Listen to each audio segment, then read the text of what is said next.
क़ाल अल्लाहु तआला फ़अऊज़ु बिल्लाहि मिनश शैतानिर रजीम बिस्मिल्लाहिर रहमानिर रहीम हल यस्तविल लज़ीना यअलमून वल लज़ीना ला यअलमून सदक़ल्लाहुल अज़ीम व क़ाल अन्नबिय्यु सल्लल्लाहु अलैहि वसल्लम खैरुकुम मन तअल्लमल क़ुरआन व अल्लमह व क़ाल अलैहि सलातु वस्सलाम फ़ी मक़ामिन आख़र तलबुल इल्मि फ़रीज़ह अला कुल्लि मुस्लिम औ कमा क़ाल अलैहि सलातु वस्सलाम। अल्लाहुम्मा सल्लि अला सय्यिदना मौलाना मुहम्मद व अला आलि सय्यिदना मौलाना मुहम्मद व बारिक व सल्लिम सल्लु अलैहि व सल्लिमु तस्लीमा। बुजुर्गों, नौजवानों, अजीज तलबा व तालिबात, स्टेज पे जलवा अफरोज बावकार उलमाए किराम, आज का ये प्रोग्राम बच्चों का असल में प्रोग्राम था। अभी कुछ ही रोज कबल हजरत मौलाना मुफ्ती अली हुसैन साहब ने अपने बड़ों के मशवरे से लड़कियों की तालीम के लिए एक इदारा शुरू किया, उसका आगाज किया और उसकी इब्तिदा की। अभी ज़्यादा दिन नहीं गुजरे हैं, इनकी मेहनत और इनकी काविशों का ये समरा है कि जो कुछ भी आप लोगों ने अभी स्टेज से बच्चियों के माफिज ज़मीर को आपने सुना और समझने की कोशिश की। इससे इस बात का अंदाज़ा होता है कि अगर हमारी बच्चियों पे लगातार इसी तरह मेहनत की जाए तो हमारी ये बच्चियां, बेटियां हमारी बेटों से कम न होंगी बल्कि उनसे आगे निकल जाएंगी। और दीगर तकाबुली इम्तिहानात में आज देखने को ये मिल रहा है कि हर मैदान में बेटियां सबकत कर रही हैं और बेटों को पीछे छोड़ रही हैं। उसकी वजह एक बड़ी ये है कि चूंकि बेटियां, उनको इस बात का एहसास हो गया है कि हम बेटी हैं और हमें बेटी की नज़रों से देखा जा रहा है और हमें कम मापा जा रहा है, हमारी अहमियत को कम समझी जा रही है और अवामुन नास की नज़रों में हमारी हैसियत दिन ब दिन घटती जा रही है। लिहाजा अपने वजन को बढ़ाने के लिए, अपनी हैसियत को बुलंद करने के लिए और अपनी दावेदारी को मजबूत करने के लिए हमें अपने अंदर, हमारे अंदर सलाहियत पैदा करनी होगी और हमें हर मैदान में बेटों को पीछे छोड़ना होगा। तब जाके समाज में, मुआशरे में हमें हमारी खोई हुई हैसियत हासिल हो जाएगी, मकाम हासिल हो जाएगा। लिहाजा आप देखिए, हिंदुस्तान का सबसे टॉपर इम्तिहान होता है यूपीएससी।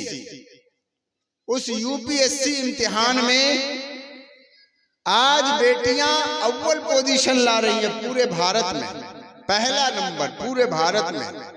लाखों लाख बच्चे उसमें कोशिश करते हैं, लेकिन उसमें से एक बेटी निकल कर आती है और वो पहला पोजीशन लाती है।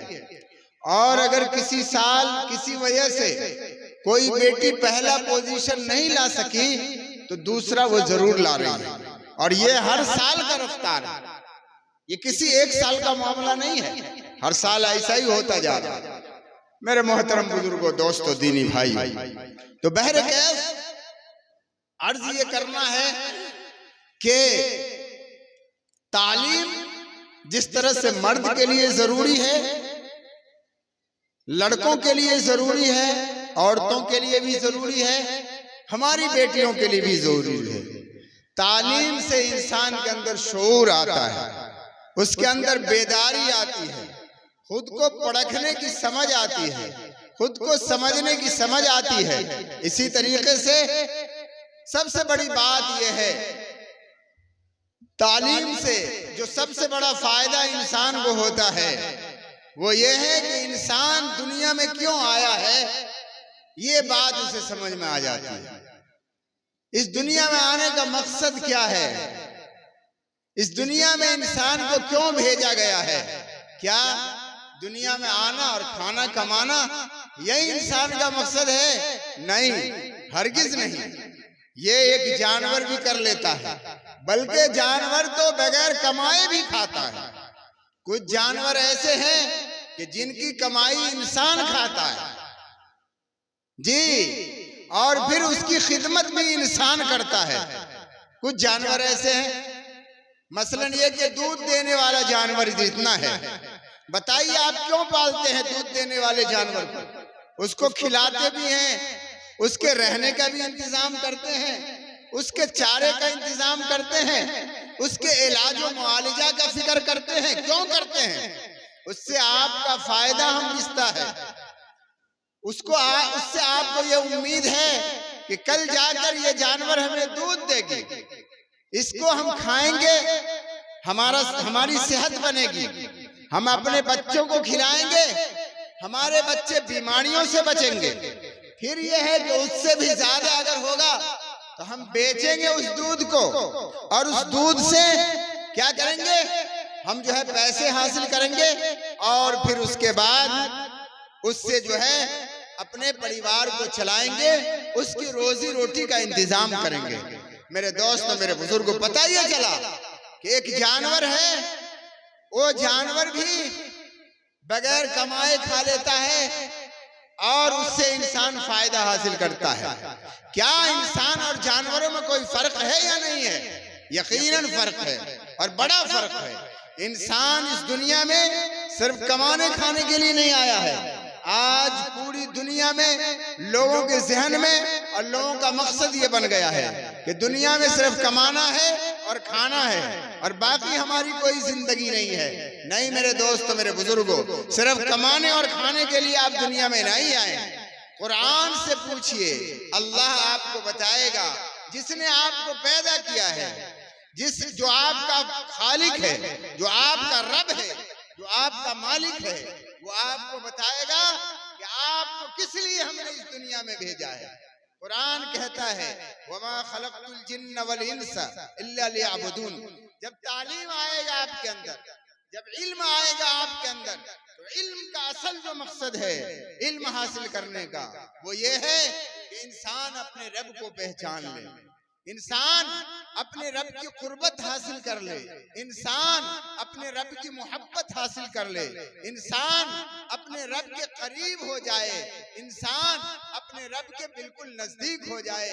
मेरे दोस्तों, मेरे बुजुर्गों, दुनिया में दो तरह की तालीम का रिवाज है, एक दीनी तालीम और एक आसरी तालीम। याद रखिए, आज दोनों तालीम की जरूरत है मुआशरे को, और हर कौम को, और हर मिल्लत के लोगों को, और हर समाज के लोगों को।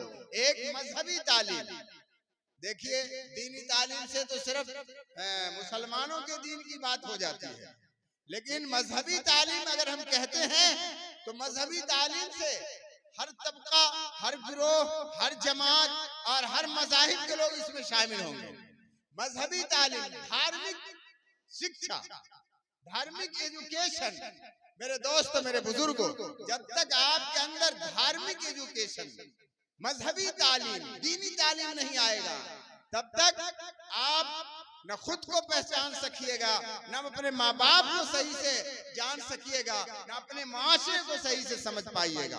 लिहाजा हर मजहब के लोगों के लिए जरूरी है कि वो अपनी धार्मिक तालीम भी हासिल करे, मजहबी तालीम भी हासिल करे, और साथ ही साथ असरी तालीम, दुनियावी तालीम जिसे हम कहते हैं, वो असरी तालीम है, वो भी जरूरी है।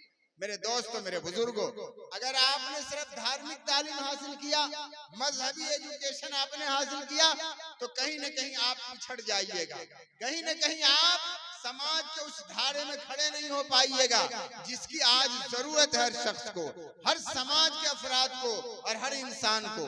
और अगर